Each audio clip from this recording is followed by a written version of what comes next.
One rainy day, a man found a kitten. Feeling sorry for it, he took it home and named it Anzu. At first, it was just like any other cat, enjoying being petted. But as time passed, the man had a child, and the child grew up, married, and started their own family. 30 years had passed, and Anzu hadn't become an old cat, it had turned into a cat demon. Anzu even had a special skill. It could ride a little cart to work and earn money for its owner. Its massage techniques were excellent, so the villagers loved Anzu. Every day, it was happiest when riding its cart through the streets, enjoying the feeling of freedom. However, one day, a little girl arrived at the village. Mary was the granddaughter of the owner. Anzu appeared before Mary, riding its cart while talking on the phone. Mary was startled by the sight. Anzu asked when she had arrived, as it hadn't seen her before. Anzu didn't recognize Mary because the owner's son, after graduating, refused to work and had accumulated a large debt. His wife had passed away 3 years ago, so now he brought Mary back to his father for help. The grandfather ran a temple and was reluctant to lend money, though the son was asking for a loan of 1 million to pay off his debts. The son had been absent for many years, and now, when he returned, it was only to ask for money. The grandfather was furious. Before leaving, he told Mary to stay with her grandfather, at least so she would be well fed. After her mother's death, Mary had no choice but to live with her father.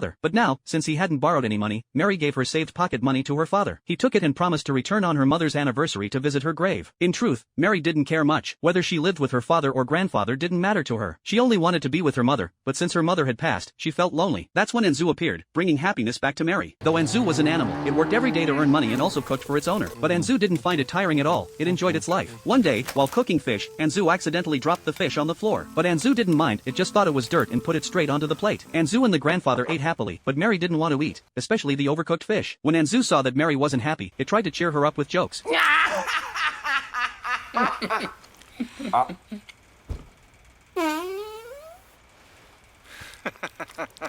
Anzu was playful, and Mary couldn't help but feel a little annoyed. When they went to work, Anzu even took Mary's earnings because it didn't want her to waste money. Instead, Anzu used the money to play in the arcade. That evening, Anzu invited its friend Mike out for dinner. They drank a lot, and Mike became emotional, complaining about his age, his lack of success, no house or car, and no future. While Anzu was listening to Mike, an old man walked into the restaurant. Anzu could see him clearly, it was the legendary god of poverty. When he was around, Mike wouldn't be able to succeed at anything. The next day, Anzu baked pastries for the god of poverty, hoping he would leave its good friend alone. But the god of poverty explained that it was his job to make people poor. Anzu then came up with an idea. It wanted to defeat the god of poverty in a manly way. They decided to have a contest. Whoever drew the shortest stick would lose. The god of poverty didn't seem impressed but agreed to the challenge. Both were nervous as Anzu turned around.